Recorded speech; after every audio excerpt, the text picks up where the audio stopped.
Hey, what's going on? It's Jerry Glean back on the scene here with another video. Today, I'm going to be showing y'all how to mix your vocals like a pro. So let's hop right in and get to it.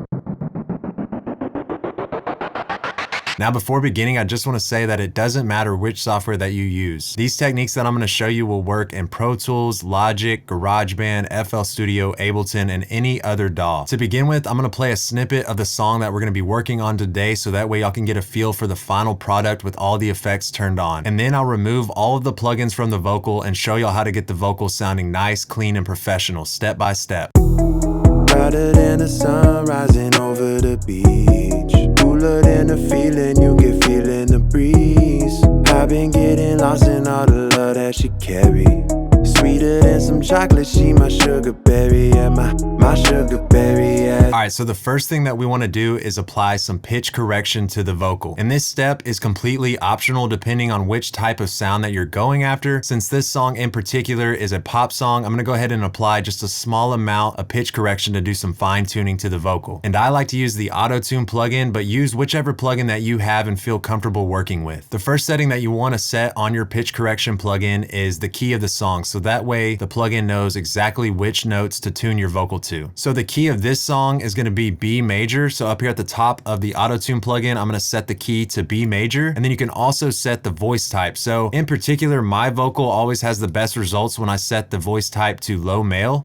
Next, we're just gonna play the vocal and we're gonna experiment with this retune speed knob right here. Keep in mind that the more right you go with the retune speed knob, the more auto-tune you're gonna get. So the more robotic your voice is gonna sound. And then the more left you go with the retune speed knob, the less noticeable that the auto-tune will be. And like I said earlier, I just wanna add a small amount of pitch correction to the vocal, just enough to do some fine tuning to the pitch. Brighter than the sun rising over the beach, cooler than the feeling you get feeling the breeze. I've been getting lost in all the love that she carry. Sweeter than some chocolate, she my sugar berry, yeah, Okay, so right there with the retune speed set at about 58 sounded good to my ears, but again, this is gonna be dependent on the vocal that you're working with. All right, so the next thing we're gonna do is apply some Reductive EQ. We'll use this EQ plugin right here, the Waves F6 EQ, to remove any frequencies that stand out and sound harsh to our ears. This will really help clean up the recording and also shape the tone of our vocal. You can use whichever EQ plugin that you have. Your DAW should already come equipped with a stock EQ plugin, so go ahead and use that to begin with. It'll have all the same settings and controls as this EQ plugin right here. First, we're going to use this high pass filter over here on the left side of the plugin to remove some of the lower frequencies from our vocal. A lot of it is just background noise from your recording, an air conditioner, and also just lower tones of the vocal that aren't needed for the vocal to actually sound good. So we'll filter them out and remove them from the vocal to free up space for other instruments in our song, like the 808 and the kick drum, whose primary frequencies live down here in the bottom end of the frequency spectrum. Let's go ahead and play the vocal, and we'll pull this filter up until we start to hear the vocal sound weak, and that's when we'll know that we took too much low-end frequency information away from the vocal, so we'll back the filter off a little bit. You can use this frequency knob down here to control which frequency you want to set this filter at, or you can actually come up here to the EQ and grab the filter itself and drag it left or right. Brighter than the sun rising over the beach, cooler than the feeling you get feeling the breeze. I've been getting lost in all the love that she carry.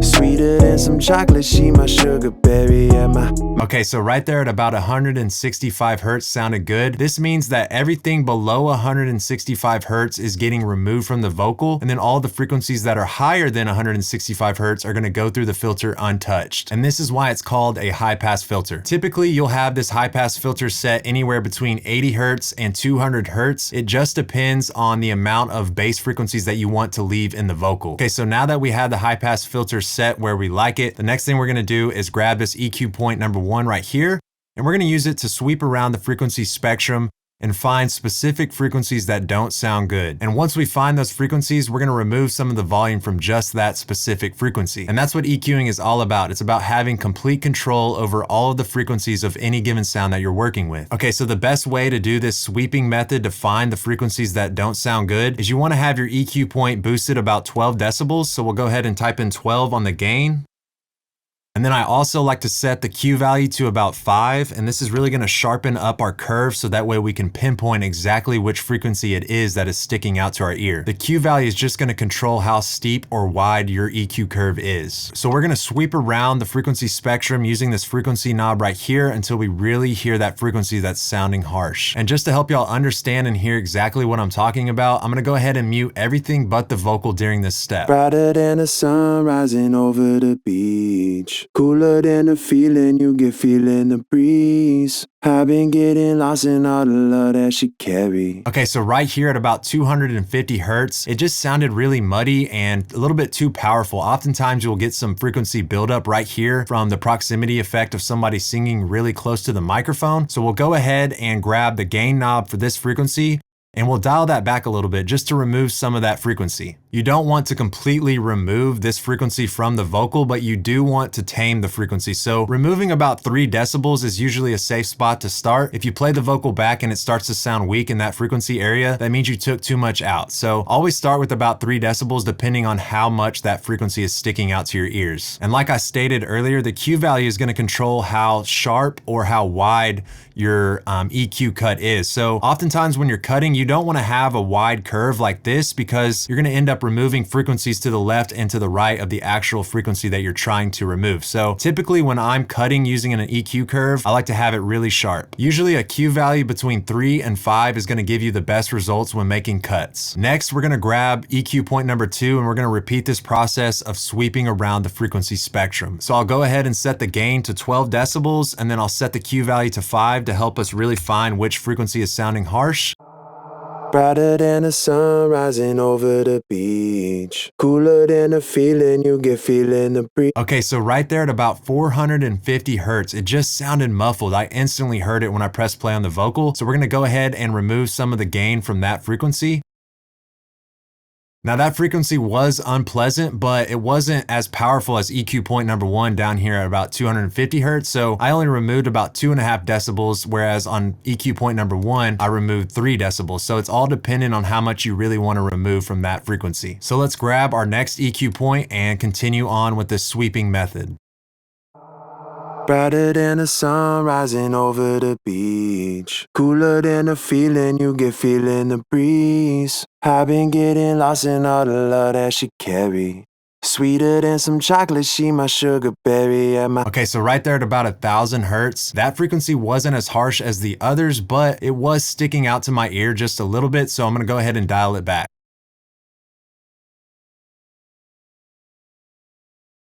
And let's move on again with EQ point number 4. Brighter than the sun rising over the beach. Cooler than the feeling you get feeling the breeze. Okay, so right there at 4,000 hertz, there was just this high ringing noise that was kind of unpleasant to my ears. And so I'm actually gonna be a little bit more aggressive with this cut. Instead of removing around, 2 or 3 decibels, I'm actually gonna take out about 5 decibels. And I think that's really gonna help take away some of that harshness in the upper end of the vocal. All right, so now that we've removed the frequencies that we don't want in our vocal, we're gonna move on to our next step in the mixing process, which is gonna be adding some compression. So what compression does is it evens out the volume of our vocal and gives us a more smooth and consistent sound. It's gonna automatically turn down the louder parts of our vocal. So this might be where I sang louder in certain parts of the song or I got closer to the microphone. The problem with this is that if we need to turn the vocal up because it's too quiet in certain parts, these louder parts are then gonna become way too loud. So it's gonna be hard to find the right balance. And so a compressor is gonna help fix this. And right here, I'm using the Waves Renaissance compressor. And again, whichever software that you're using is gonna have a stock compressor loaded with it. So go ahead and use that and follow along as I show y'all how to adjust these settings to get the vocal to sound very consistent and upfront in the mix. On any compressor, there's gonna be 5 main settings that you need to learn. The first setting is the threshold setting, and the threshold setting basically tells the compressor at what loudness level do you want the compressor to engage and start turning down the volume volume of the vocal. So let's play the vocal, and I'm gonna slowly bring this threshold knob down until we start to see some compression. You'll see here in the middle of the compressor, there is a gain reduction meter right here, and this is gonna show us how much compression that we're gonna be getting. And how much gain reduction or compression that you want is completely up to you and the vocal that you're working with. But me personally, I usually aim for anywhere between 8 to 12 decibels of gain reduction. Sometimes more, sometimes less. It's really dependent on the genre of the song that you're working with. Brighter than the sun rising over the beach. Cooler than the feeling you get feeling the breeze. Okay, so right there I was getting about 10 decibels of gain reduction, and since the compressor is now turning the vocal down by 10 decibels, we're gonna use this makeup gain knob right here on the right side of the plugin to bring the volume of the vocal back up. But this time we're turning up the volume of a more compressed vocal so the louder parts won't stick out as much. Brighter than the sun rising over the beach. Cooler than the feeling you get feeling the breeze. I've been getting lost in all the love that she carry. Sweeter than some chocolate, she my sugar berry and my. Okay, so adding about 12 decibels of gain back to the vocal helped bring it back to a good volume level within the mix. Okay, so the next setting that you need to know is the ratio. You'll see right here in the middle of this particular plugin, the ratio control is right here in the middle, and the ratio is gonna tell the compressor for the signal that goes above the threshold, how much do we wanna turn it down by. So for example, right now I have the ratio set at 4 to 1. So you'll see right here, I set it at 4. And this means that for every 4 decibels that go above the threshold, only 1 decibel of volume is gonna pass through. So if I set this ratio to 10 to 1, this means that for every 10 decibels that go above the threshold, only 1 decibel is gonna pass through. So in simple terms, the higher that you have your ratio set, the more compression you're gonna get. A good ratio setting to start with for vocals is gonna be a ratio of 4 to 1. Finally, the last 2 settings that you need to adjust are gonna be the attack and release settings down here at the bottom of the plugin. So the attack setting is gonna tell the compressor how fast to turn down the signal once it goes above the threshold. And then the release knob is gonna tell the compressor how fast to let go of the signal once the signal is back below the threshold. So these 2 settings just control the overall timing and energy of the compressor. It controls how fast and slow the compressor is going to work. Typically for vocals, you want to have a fast to medium attack time to really control those sudden peaks in volume that occur when you're recording vocals. And as far as the release time goes, it's kind of safe to set it at a medium release to begin with and then kind of experiment with the release time. Typically a fast to medium release is going to be good for vocals. That way the compressor isn't holding on to the signal too long and really clamping down on the vocal. Let's press play and I'll experiment with both the attack and release times. Brighter than the sun rising over the beach. Cooler than the feeling you get feeling the breeze. I've been getting lost in all the love that she carry. Sweeter than some chocolate, she my sugar berry and my. Brighter than the sun rising over the beach. Cooler than the feeling you get feeling the breeze. I've been getting lost in all the love that she carry. Sweeter than some chocolate, she my sugar berry and my sugar. Okay, so right there, the timing of the compressor felt good. The vocal didn't sound squashed, but at the same time, the vocal didn't sound uncontrolled. You know, it was right there in a pocket where it was very pleasant to the ear. The next thing we're gonna do is use another EQ plugin to boost our vocal in the high frequency range to give our vocal some brightness. And me personally, I like to use analog style EQs to do this. So analog style EQs have their own warmth and flavor that they add to the top end of the vocal. Here, I'm using the Mag EQ4. I like to boost at about 10,000 hertz and above. So on this airband knob right here, this is a high shelf EQ curve. So this means that if I set this to 10,000 hertz, everything at 10,000 hertz and above is gonna get boosted. And then you control how much you want to add using this yellow knob right here, the gain knob. So let's play the vocal and we'll see how much brightness we really wanna add to the vocal. Brighter than the sun rising over the beach. Cooler than the feeling you get feeling the breeze. I've been getting lost in all the love that she carry. Sweet Sweeter than some chocolate, she my sugar berry, yeah, my. Okay, so I boosted about 5 decibels right there, which sometimes can be too much. You really just have to listen closely, but I really like the brightness that it added to the vocal. And if you don't have an analog style EQ, you can just use a regular EQ like the one we used earlier. All you gotta do is come up here to the last EQ point, make sure that it's set as a high shelf, and then set the frequency to about 10,000 hertz. And then you can control how much you want to boost using the gain knob. And this helps you see visually what you're doing with the analog style EQ. All right, the next thing we're gonna do is add a De-Esser. And a De-Esser is simply going to remove the sibilance from our vocals. So any S or T sounds that are harsh on the ears, especially when wearing headphones, a De-Esser will smooth those sounds out and just take the aggressiveness out of them. And my favorite De-Esser is this one right here made by Waves. The plugin is called Sibilance, and I really like this preset called Bright Pop. The algorithm that this plugin uses does a really good job at finding and detecting the sibilance in the audio that's coming into the plugin. You can adjust the range knob right here to control the maximum amount of sibilance that you want to take out of the vocal. So usually I'll set this at about 20 decibels. And a threshold knob on the De-Esser acts just like the threshold knob that you would find on a compressor, but instead of it compressing the whole vocal, it's just gonna compress the sibilance that the plugin detects. So as you lower this threshold, you'll see more and more gain reduction on the sibilance. And with the De-Esser, you have to really just use your ears as far as how much you want to take out. You don't wanna completely remove the sibilance, but you do wanna tame the harshness. Let's go ahead and play the vocal, and I'll slowly adjust the threshold knob. Brighter than the sun rising over the beach. Cooler than the feeling you get feeling the breeze. I've been getting lost in all the love that she carry. Sweeter than some chocolate, she my sugar berry, yeah, my. Brighter than the sun rising over the beach. Cooler than the feeling you get feeling the breeze. I've been getting lost in all the love that she carry. Sweeter than some chocolate, she my sugar berry, yeah, my sugar berry. Okay, so right there I thought was a sweet spot. You could still hear the S's, but they weren't really harsh to the ear. And de-essing is super important because on our last plugin, we did a high-end boost on the higher frequencies. So that's where a lot of the sibilance lives. So when you boost that, you really need to tame it with the de-esser. So it's important to have a de-esser loaded directly after the EQ plugin that you're doing a high-end boost on. All right, the last thing that we're gonna do is add some reverb, and this is just gonna give us some depth to the vocal. And honestly, reverb just makes things sound good. So instead of loading the reverb plugin directly on the mixer channel of the main vocals like we have with all these other plugins, what we're gonna do is we're gonna set up a separate mixer channel that has our reverb plugin loaded on it by itself, and we'll send a copy of the main vocal out to this mixer channel. So you'll see right here at the bottom of the mixer, a copy is being sent out to the reverb's mixer channel. This way we can add other plugins before or after the reverb plugin, and it will only affect the reverb and not the actual vocal itself. And we can also control the volume of the reverb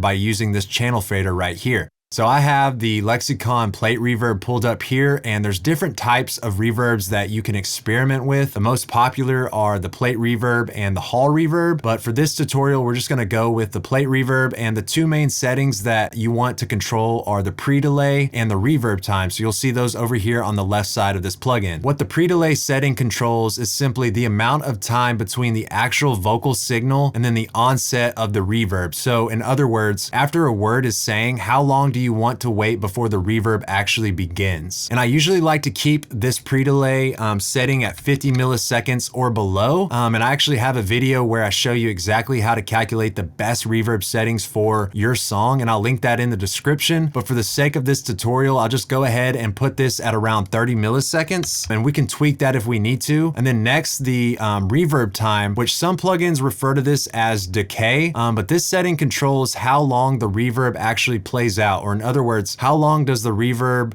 last and extend out. Usually you want to have a reverb time set between 1 to 2 seconds when using a plate reverb, but the longer that your reverb time is set, the bigger sounding your reverb is going to be. So it just depends on what type of reverb you're using, and then also the type of sound that you're going after. So just from having already mixed this song, I'm going to go ahead and set this reverb time at 1.8 seconds, and we can come back and adjust that if we need to. So I'm going to go ahead and play the vocal, and I'm going to use this volume fader right here on the mixer channel of the reverb, and we're going to use this to slowly blend in the right amount of reverb that we want to add to our vocal. Brighter than the sun rising over the beach. Cooler Cooler than the feeling you get feeling the breeze. I've been getting lost in all the love that she carry. Sweeter than some chocolate, she my sugar berry. And my brighter than the sun rising over the beach. Cooler than the feeling you get feeling the breeze. I've been getting lost in all the love that she carry. Sweeter than some chocolate, she my sugar berry. And my Cool, so I think it sounded pretty good right there. And the main tip that I have for y'all is just to bring that volume fader up to a point to where you can really hear the reverb, and then back it off a little bit to where you don't necessarily hear it as much as you feel it. You just want it to be there, but you don't want to wash out the vocal with reverb. Something else that can help with the sound of the reverb is directly after the reverb plugin, you can load an EQ plugin and then use the filters on the EQ plugin to remove some of the lower frequencies from the reverb. And then you can also dial back some of the higher frequencies. That way the reverb is sitting in a pocket and it's not going to clash with the main vocal. Let's play the vocal again and take a listen to the finished product. brighter than the sun rising over the beach. Cooler than the feeling you get feeling the breeze. I've been getting lost in all the love that she carry.